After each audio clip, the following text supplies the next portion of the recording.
शुरू करते हैं। गर्मी के दिनों में हमें क्या खाना चाहिए, क्या पीना चाहिए, इसी विषय पर चर्चा।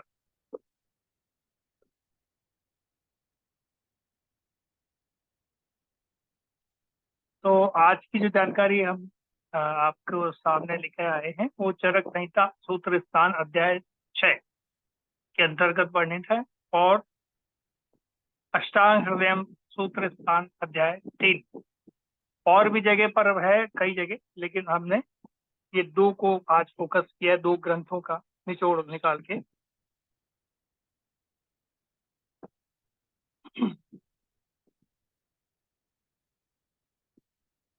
महर्षि निघंटु का भी इसमें योगदान है, तो महर्षि निघंटु का जो ग्रंथ है उसको भी हम रख सकते हैं सामने। इन सबने जो ऋषि मुनियों ने जो जानकारियां दी हैं, आज हम उसी की चर्चा करेंगे।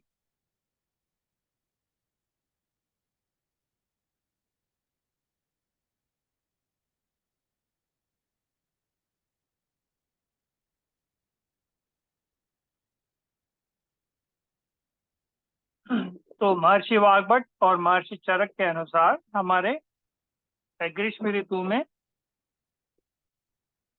क्या क्या सावधानी लेनी चाहिए।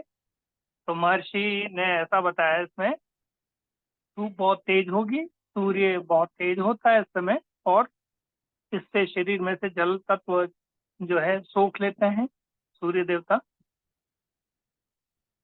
स्निग्धता है, स्नेह है, उसको भी कम कर देते हैं ये धूप।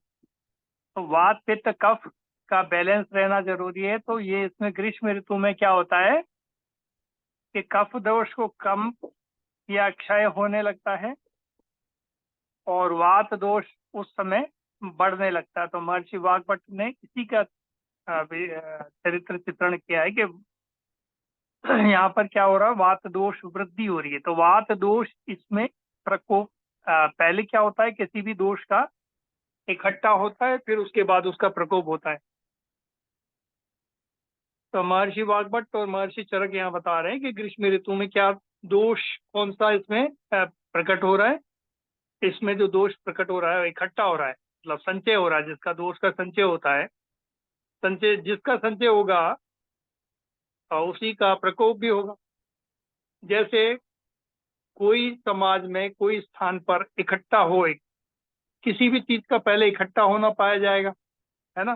कोई जैसे कहीं अपराध हो रहा है तो पहले क्या होगा, सारे अपराधी पहले इकट्ठे होंगे, वो प्लानिंग करेंगे, और सब मिल करके फिर वहां पे दंगा करेंगे। तो इसके लिए उनको जो जो सामान चाहिए, हथियार चाहिए, गोली चाहिए, बारूद चाहिए, बम चाहिए, वो सब क्या करेंगे, इकट्ठा करेंगे। तो वो जो इकट्ठा करेंगे, तो इसको क्या कहलाएगा, ये संचय कहलाएगा। तो ये संचय, तो कोई भी अपराधी जैसे जितनी आवश्यकताओं की चीजें हैं उसका संचय करता है, इकट्ठा करता है, फिर उसका बाद क्या करता है, अपराध करता है। तो वो क्या कर रहा है, प्रकोप कर रहा है, हमारे समाज में प्रकोप कर रहा है। तो इसीलिए ये कहा गया है महर्षि वाग्भट और चरक द्वारा,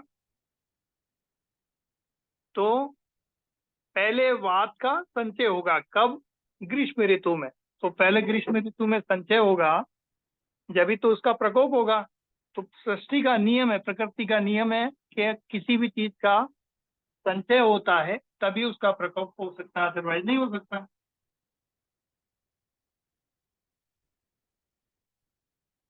तो ऋतुचर्या अध्याय के माध्यम से महर्षि ने तृतीय अध्याय में ये ही बताने का प्रयास किया है। और महर्षि चरक संहिता के सूत्र स्थान 6 में यही बता रहे हैं कि जिस चीज का इकट्ठा होना पाया जाएगा, यानी उसका संचय होना पाया जाएगा, उस तभी कुछ प्रकोप होना संभव है, अदरवाइज तो प्रकोप संभव नहीं है। ठीक है, तो यहाँ की चर्चा यहाँ तक सीमित। अब आगे बढ़ते हैं। तो जो प्रकोप हो रहा है उसको रोकने के लिए, प्रकोप कब होगा, ग्रीष्म ऋतु में इकट्ठा हो रहा है यानी संचय हो रहा है, तो इसकी अगली वाली ऋतु कौन सी है, वर्षा ऋतु। तो वर्षा ऋतु में क्या होगा, उसका प्रकोप होगा। तो प्रकोप क्या होगा, तो वात इकट्ठा होता है, तो वात की 100 से भी ज्यादा बीमारियां, 80 से भी ज्यादा बीमारियां हैं।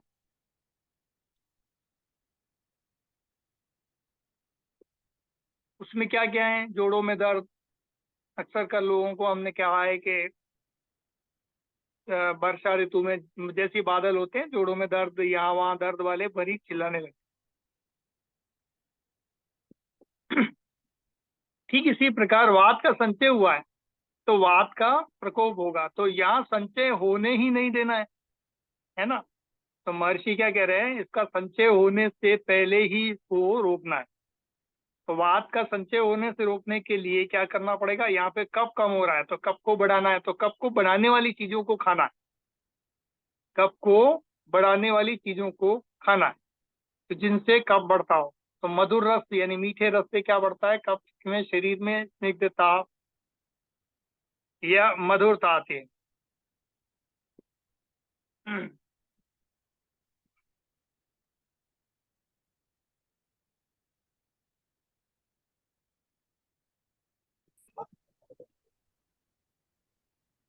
और बाहर की उष्णता जो गर्मी के कारण भी शरीर में गर्मी बढ़ने लगती है। ठीक है, तो ग्रीष्म ऋतु में क्या खान पान होना चाहिए, इस पे चर्चा करते हैं। ये तो ऋतु के चर्या के बारे में मैं आपको बताया। तो जैसा कि वात प्रकोपित हो रहा है तो उसको कफ ही संचालित कर सकता है, कफ नियंत्रित कर सकता है। तो कफ को बढ़ाना है, कफ को बढ़ाने के लिए क्या, मधुर रस। मधुर रस यानी महर्षि यहाँ पर क्या बता रहे हैं, तो मीठा रस जो है खाने पीने में इस्तेमाल करना है, मीठे स्वाद वाला होना चाहिए। अच्छा, मीठा इसलिए जरूरी है क्योंकि वो कफ बढ़ाता है।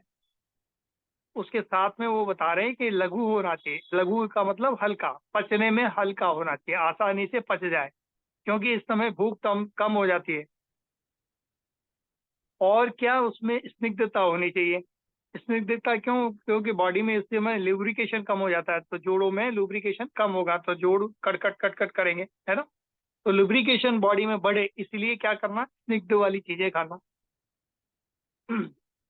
यदि इसलिए इस समय क्या करना, घी का प्रयोग ज्यादा अच्छा श्रेष्ठ है, क्योंकि घी क्या करता है, गाय का घी हमारे शरीर में जाकर के वो पित्त को कंट्रोल करता है। तो इस समय ऊष्मा, पित्त से ऊष्मा बढ़ रही, शरीर में गर्मी बढ़ रही है तो पित्त कम होगा, तो कंट्रोल होगा, और वात भी कंट्रोल होगा। ठीक है, तो इससे घी या तेल का इस्तेमाल करना ज्यादा। और और क्या, शीतल होना चाहिए, यानी उसमें तासीर उसकी ठंडी होनी चाहिए, उसमें द्रवता होनी चाहिए, ये लिक्विड कंटेंट होना चाहिए, जल तत्व ज्यादा होना चाहिए। ठीक है, डिहाइड्रेशन से बचने के लिए। तो मीठा हो, स्निग्धता से भरपूर हो, पचने में हल्का लघु हो, और ठंडा स्वभाव यानी शीतलता गुण हो या द्रवता हो, जल तत्व ज्यादा हो, ऐसा खाना उसमें खाना चाहिए। तो ये कौन कौन से खाने में मिलता है, तो मीठा, स्निग्ध, लघु, पचने में हल्का। और मीठी पचने में अक्सर कर आपने देखा होगा कि भारी होती है, जो भी मीठा होता है वो पचने में भारी होता है। तो वो कह रहे हैं कि भारी तो लो लेकिन कम मात्रा में लो। ठीक है, अब तेल या घी वाली चीजें भी पचने में भारी होती हैं, तो तला भुना चीजें बिल्कुल नहीं लेना। राइट, क्या करना, उसमें ऐसी छोंकी हुई सब्जी बना करके इस्तेमाल करना घी में।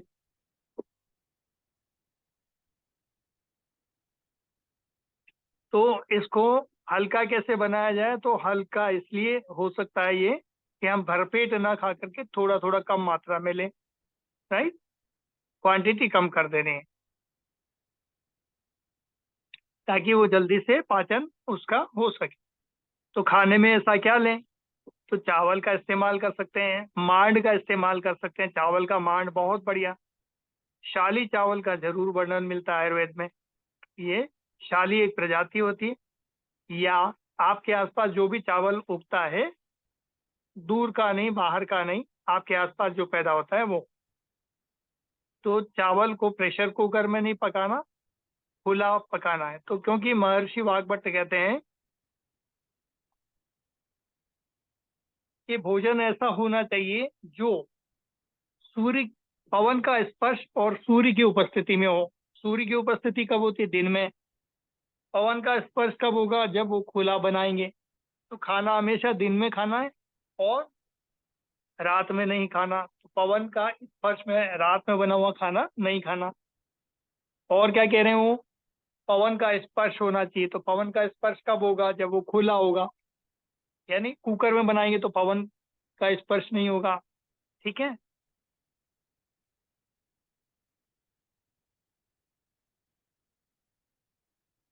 तो ये शर्तें आयुर्वेद में बताई गई, और आगे बढ़ते हैं। तो मिश्री दूध चावल मिला के खीर भी बना सकते हैं, है ना। इस मौसम में अच्छा है, कम मात्रा में लें। गेहूं की रोटी भी ले सकते हैं। मूंग की दाल दालों में सबसे सर्वश्रेष्ठ है इस मौसम में खाने के लिए। उड़द की दाल इस मौसम में नहीं लेनी चाहिए, अवॉइड करना चाहिए। मसूर की दाल कम मात्रा में ले सकते हैं, लेकिन सबसे अच्छी दाल इस मौसम के लिए मूंग की दाल। सब्जियों में लिखें तो लौकी है, खीरा है, ककड़ी है, कुष्मांड, पंपकिन यानी कद्दू कुष्मांड कहा जाता है उसका आयुर्वेद में, है ना।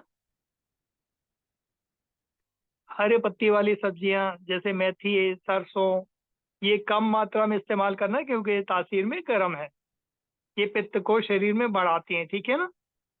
तो इनको इस्तेमाल नहीं करना, क्योंकि आजकल हर चीज 12 महीने मिल जाती है, इसलिए मैंने आपको बताया।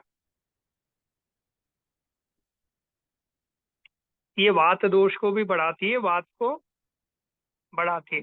तो गाने में घी का इस्तेमाल कर सकते हैं। ये शरीर में घी जो है वात और पित्त दोनों को कंट्रोल करता है। तो शरीर में गर्मी या उष्णता को कम करता है, और खाने के पाचन को इम्प्रूव करता है। सर्दी सर्द ये सब्जियों को छोंक देने के लिए भी हम घी का इस्तेमाल कर सकते हैं। इस ऋतु में दूध का इस्तेमाल भी बताया है। जनरली आयुर्वेद में गाय की दूध की चर्चा की जाती है, लेकिन इस ऋतु में कब, भैंस का दूध बताया गया है। राइट। रात को सोते समय आप भैंस का दूध पीना चाहिए, ऐसा बताया है, वो भी रात को पी सकते हैं मिश्री डालकर। ठीक है।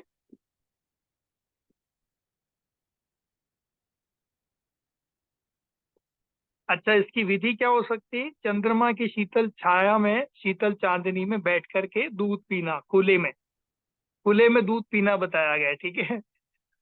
बहुत विस्तार है आयुर्वेद में, बहुत रिसर्च किया हुआ है। तो मिश्री मिला करके दूध पीना, और गर्म नहीं, ठंडा, मतलब थोड़ा ठंडा, थोड़ा गुनगुना चलेगा। जिनको दूध का नहीं पाचन होता है, जिनको पेट में गैस बनती है, वो लोग दूध का इस्तेमाल ना करें। हाँ, वो सौंठ में डाल करके इसमें इस्तेमाल कर सकते हैं ना। तो जितना पचा सकते हैं उतना ही क्वांटिटी में लेना, ज्यादा मात्रा में नहीं लेना। सत्तू इस मौसम के लिए बहुत अच्छा है, और इसको मटके का ठंडा पानी मिलाकर ही लें। राइट। कुछ लोग इसको बहुत ज्यादा गरिष्ठ बना लेते हैं, दूध वूध डाल करके, तो ये मटके का पानी, मिश्री डाल करके, थोड़ा घी डाल करके इसको पतला शरबत जैसा बना करके लें। अच्छा रहेगा, बहुत टेस्टी होता है। तो शरीर में वात दोष को कम करता है, इंस्टेंट एनर्जी देगा। सत्तू का सेवन कर सकते हैं, खजूर का सेवन कर सकते हैं, काला मुनक्का ले सकते हैं, कोकम जो है वो भी ले सकते हैं, आंवला ले सकते हैं, आंवले की कैंडी, मुरब्बा, ये भी चल जाएगा। बाहर का चीजें नहीं, घर का बनाया हुआ लेकिन। एक और खजूर का बना होता है, काला मुनक्का, कोकम, आंवला, इनसे बना हुआ खजूर आदि मध करके आता है बाजार में, आयुर्वेद के उस पे शॉप पे मिलता है। तो ये भी एक अच्छा एनर्जी ड्रिंक के रूप में आप इस्तेमाल कर सकते हैं।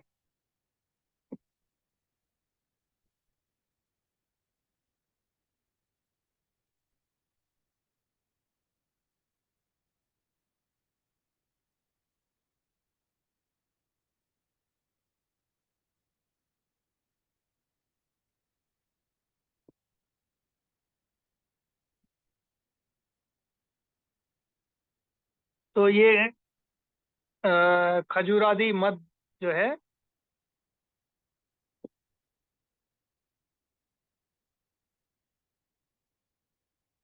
एक अच्छा ड्रिंक भी है, टॉनिक भी है ना, एनर्जी ड्रिंक है, टॉनिक है, ऐसा मान सकते हैं। इसको बनाने का तरीका हम आगे फिर कभी सीखेंगे। वैसे बाजार में मिल जाता है, बहुत टेस्टी रेसिपी है जिसका सेवन कर सकते हैं।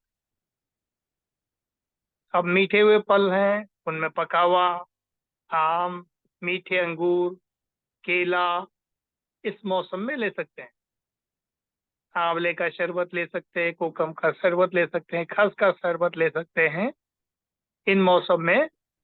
और कच्ची कैरी का पन्ना बनाते हैं, कच्चा आम का पना, ये भी ले सकते हैं।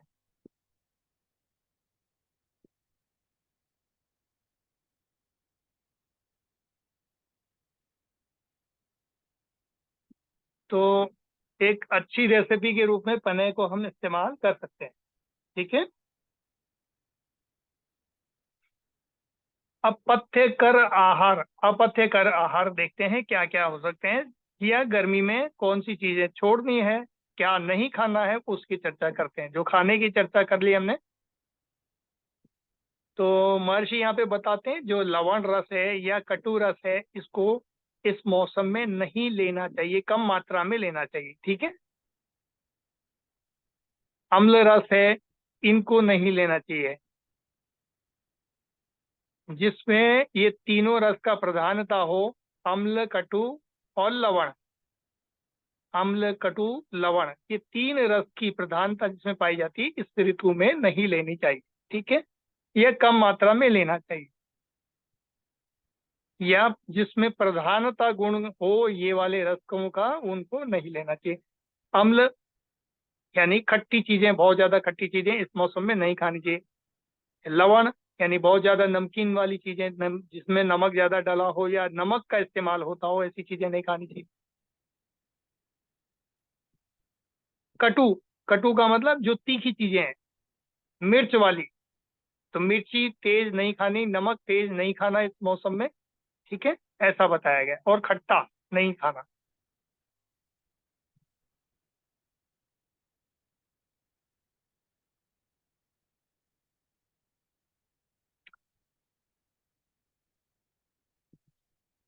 तीखा इसमें खट्टा और नमक, ये तीनों रसों को, ये सब क्या करते हैं, शरीर में गर्मी को पैदा करते हैं। तो उष्णता, गर्मी लग रही है तो इनको कम मात्रा में लेना है। अब आयुर्वेद में क्या, 6 रसों को लेना जरूरी है, लेकिन ये कम मात्रा में लेने हैं।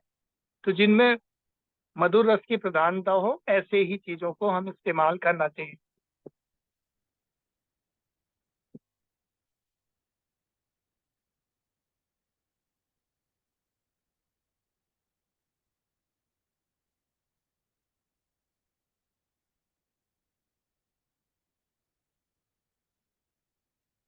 अब देखिए, कोकम और काला मुनक्का ये थोड़ा खट्टा रहता है। अब अभी आप कहेंगे कि ये आपने तो खट्टा मना किया, लेकिन ये लेना चाहिए, लेकिन ये कम मात्रा में लेना चाहिए।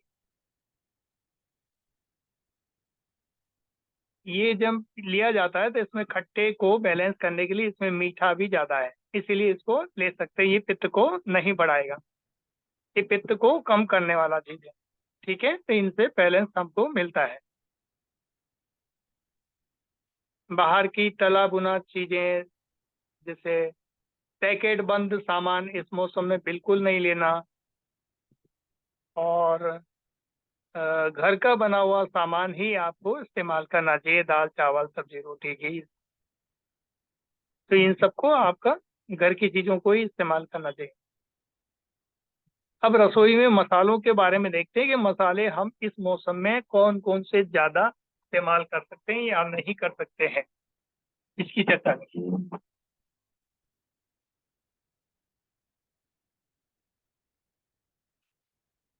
तो अभी हमने फल सब्जियों की चर्चा की, लेकिन अब मसालों के बारे में देख लेते हैं।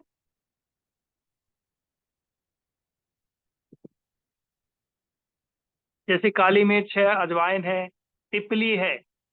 काली मिर्च, अजवाइन और तिपली, है ना। ये तासीर में तीनों गर्म है तो कम से कम इस्तेमाल करना है। धनिया ठंडा है तासीर में तो इसको हम ज्यादा मात्रा में भी इस्तेमाल कर सकते हैं, लेकिन पुरुषों को धनिए के बीज इस्तेमाल नहीं करनी चाहिए। ठीक है।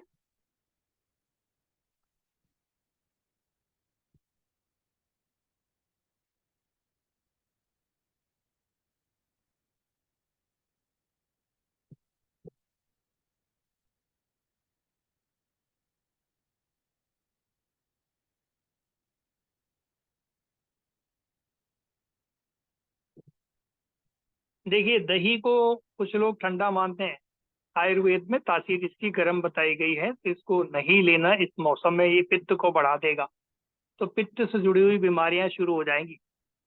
राइट। ये तासीर में गर्म है, उष्ण वीर्य कहा गया है। तो ये ग्रीष्म ऋतु और शरद ऋतु में आयुर्वेद में मना किया गया है, तो इन दोनों ऋतुओं में इनको छोड़ करके दूसरी चीजें ले सकते। ठीक है।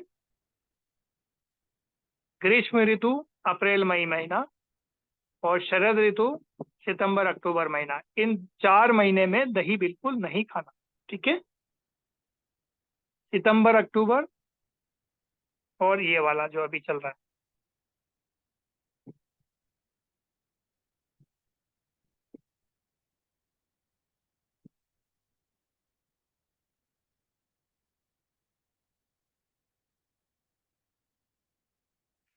तो अप्रैल मई और सितंबर अक्टूबर, ये 4 महीना नोट कर लीजिए, दही नहीं खाना। अप्रैल मई सितंबर अक्टूबर। ठीक है, याद हो गया होगा।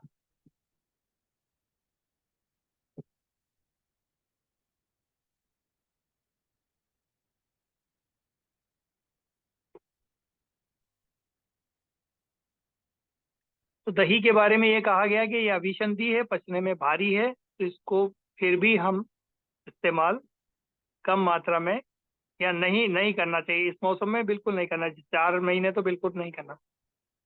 छाछ भी रेगुलर बेसिस पे इसको नहीं लेना चाहिए, डाइल्यूट करके इसमें पानी की मात्रा ज्यादा हो और वो ताजा हो, ताजी हो छाछ, है ना। खट्टी छाछ या पुरानी छाछ बिल्कुल भी यूज नहीं करनी है, इसमें ताजी छाछ का इस्तेमाल करना। यानी रात को दही जमाया, तुरंत सुबह उसकी छाछ बना लिया, बस वो वाली छाछ। ये जो बाजारी छाछ है वो काम की हमारे लिए नहीं है आयुर्वेद के दृष्टिकोण से। ठीक है, बाकी आपकी मर्जी है। मिश्री डाल करके छाछ को मीठा डाल करके मीठा बना के ले सकते हैं, धागे वाली मिश्री। ठीक है, लेकिन कम क्वांटिटी में, मात्रा कम होनी चाहिए, ज्यादा नहीं। क्योंकि दूध, ये दही और छाछ ये गर्म है, और मटके का पानी, फ्रिज का पानी नहीं लेना, मटके का पानी लेना है। कोल्ड ड्रिंक्स भी नहीं नहीं लेना, ये कोल्ड ड्रिंक कहीं से भी नहीं है, बहुत हॉट ड्रिंक्स है ये। मद्यपान इस ऋतु में मना किया है, चाय कॉफी भी अवॉइड करें, लेना है तो कम क्वांटिटी में। ग्रीष्म ऋतु में व्यायाम भी कम करना। ठीक है। तो ग्रीष्म ऋतु में मदपान और सेक्स, ये दोनों के लिए मना किया हुआ है। महर्षि ने साफ साफ बता दिया है भैया, सेक्स और मद्यपान, इन दोनों चीजों से इस ऋतु में दूर रहना है। ग्रीष्म ऋतु में व्यायाम भी बहुत कम मात्रा में करना, जितना कांख में पसीना आ जाए इतना तक कहा गया है। ठीक है, इससे ज्यादा व्यायाम नहीं होना चाहिए।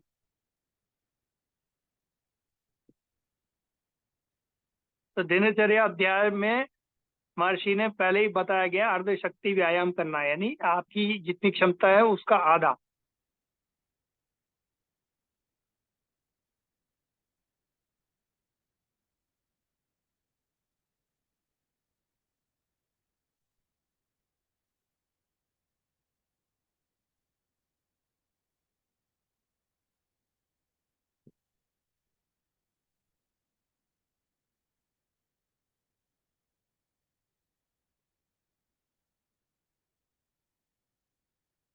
तो महर्षि ने यहाँ बताया कि हेमंत और वसंत ऋतु में ही अर्ध शक्ति व्यायाम करना है, जबकि ऐसे समय में व्यायाम गर्मी के दिनों में नहीं के बराबर करना है।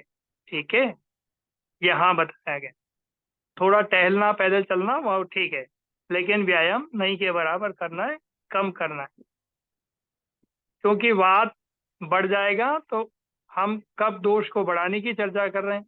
जिनकी जिनमें ओबेसिटी है वो लोग व्यायाम कर सकते हैं, उनको अच्छा है, लेकिन पत्ते लोगों के लिए मना है।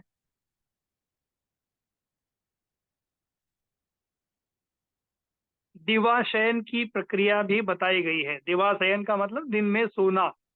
आयुर्वेद में यहाँ तक कहा गया है कि इस मौसम में, गर्मी में, हम दिन में सो सकते हैं।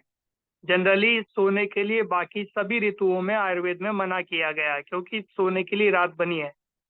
लेकिन आयुर्वेद में दिन में सोने के लिए भी परमिशन दी गई है, क्योंकि इसमें रात छोटी होती है, दिन बड़ा होता है, और कब कम होता है वात बढ़ने लगता है।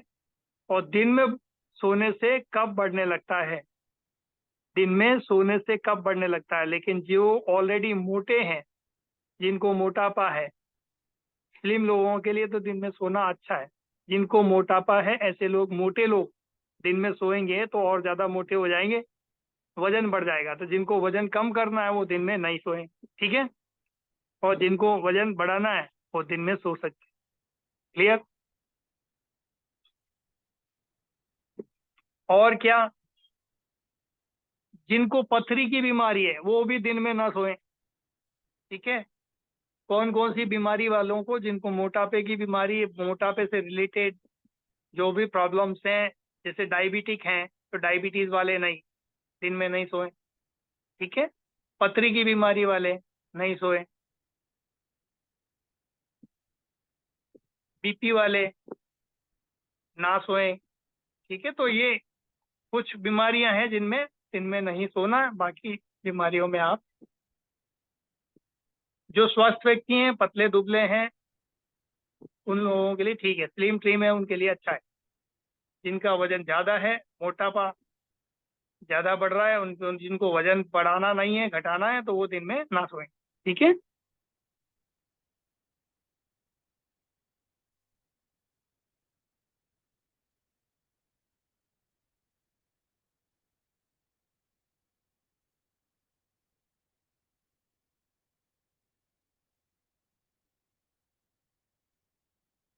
तो चरक ऋषि ने लिखा है, क्योंकि उनको नहीं पता था कि आज का मनुष्य पंखा या कूलर या कुछ बना लेगा।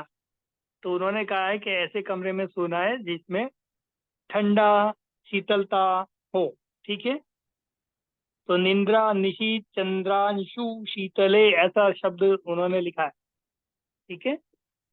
शीत ग्रहे निंद्रा, दिवा शयन शीत ग्रहे निंद्रा, निशी चंद्राश चंद्रांशु शीतले, यानी ऐसी जगह सोना है जहाँ पर ठंडा वातावरण हो, ठीक है। जहाँ शीतलता हो, ऐसे कमरे में सोना चाहिए। रात को भी चंद्रमा की शीतल चांदनी में सोने के लिए बोला है ना। और छत पे इस मौसम में सोना श्रेष्ठ है, ठीक है।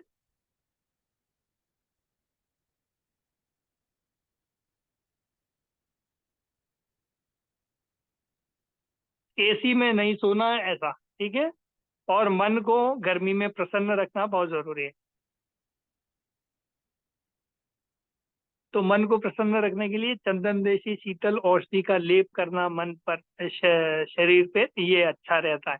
तो उससे मन प्रसन्न भी होता है, खुशबू आती है, शीतलता, आनंद मिलती है, शीतलता मिलती है, ठंडक मिलती है शरीर को। तो ऐसा बताया गया है। इसलिए हमारे यहाँ पर परंपरा थी कि हम मंदिर जाएं सुबह और चंदन का टीका लगाएं, सही। इसलिए परंपरा बदलता कि दिमाग शांत रहेगा।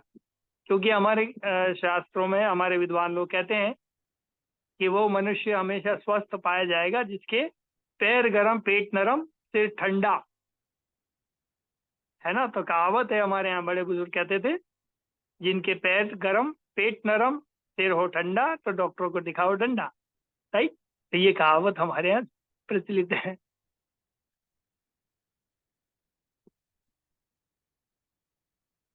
रत्न रत्न धारण का भी बताया, जिसमें मोती का धारण करना है ना। तो आयुर्वेद में ग्रीष्म ऋतु के बारे में इतना सब वर्णन है और छोटी छोटी चीजें हैं, आसानी से आप पालन कर सकते हैं। शरीर और मन को शीतलता देता है। मोती भी धारण कर सकते हैं चांदी के अंदर।